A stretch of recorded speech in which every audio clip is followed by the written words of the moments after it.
দেশের মানুষ নতুন নেতৃত্বকে বরণ করে নিতে প্রস্তুত। নতুন নেতৃত্বকে মানুষের কাছে যেতে হবে, মানুষের কথা বুঝতে হবে। আওয়ামী লীগের মতো পুরানো ধারায় আগামীর বাংলাদেশ চলবে না, রাজনীতিও চলবে না।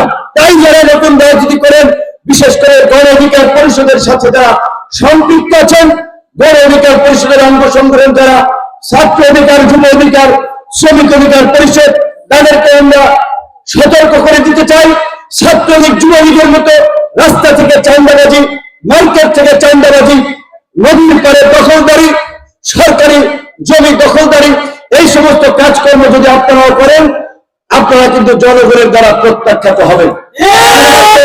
গণ অধিকার পরিষদ এবং ছাত্র যুব শ্রমিক অধিকার পরিষদের নেতৃত্বকে নয়, এই যে অপরাপর রাজনৈতিক দলের নেতৃবৃন্দকে বলবো, আওয়ামী লীগ থেকে শিক্ষা নিন, আওয়ামী লীগ থেকে সতর্ক হন।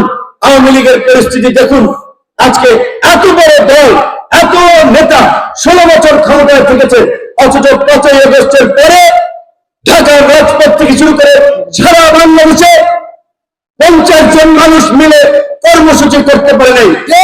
বক্তা মিছিল করে ভোর রাতে, সন্ধ্যা রাতে 5 জন 10 জন নাচ করে, মানকি টুপি করে।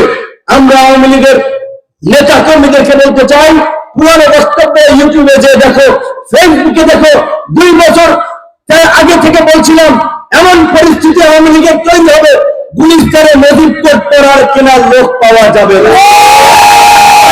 মজিদ কোর্টের দিককে ধরা যায় না, এখন পাগলের দিলে এটা পায়খানার মধ্যে ফেলাই দেয়।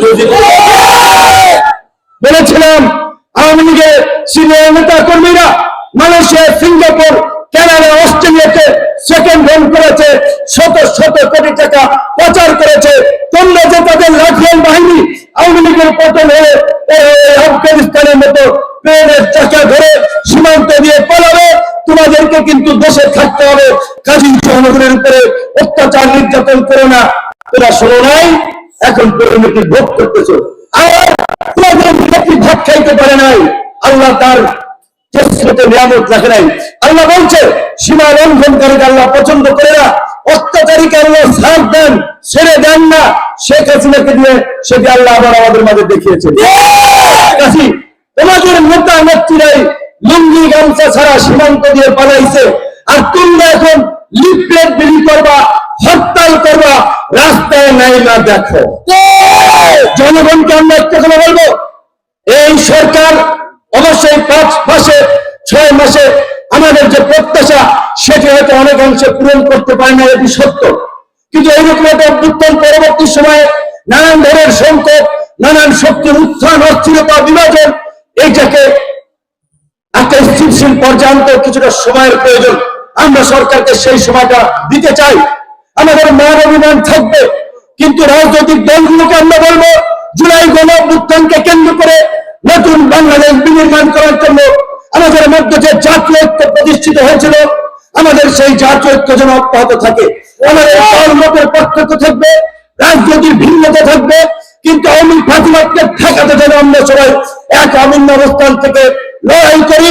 এই যে 1 থেকে 5 তারিখ পর্যন্ত ফেব্রুয়ারি মাসের যারা যে লিফলেট বিতরণ কর্মসূচি দিয়েছে, কবে নাকি হরতাল করবে, এই সোনারগাঁয়ের সাধারণ মানুষকে আমরা বলি দলমত লাগবে না। গণ অধিকার কে করে, ইসলামী আন্দোলন কে করে, বিএনপি কে করে, জামাত কে করে, সেটি আপনারা দেখবেন না। যারা আপনাদের সন্তানদের বুকে গুলি চালিয়ে, হেলিকপ্টার দিয়ে বোমা মেরে ক্ষমতায় থাকতে চেয়েছে, যারা বাংলাদেশকে দিল্লির তাবেদারি রাষ্ট্রে পরিণত করেছিল, ওই ফ্যাসিস্ট আওয়ামী লীগকে রাস্তায় দেখে সকল দলমত নির্বিশেষে প্রতিহত করবেন। এটাই আপনাদের ভাই এবং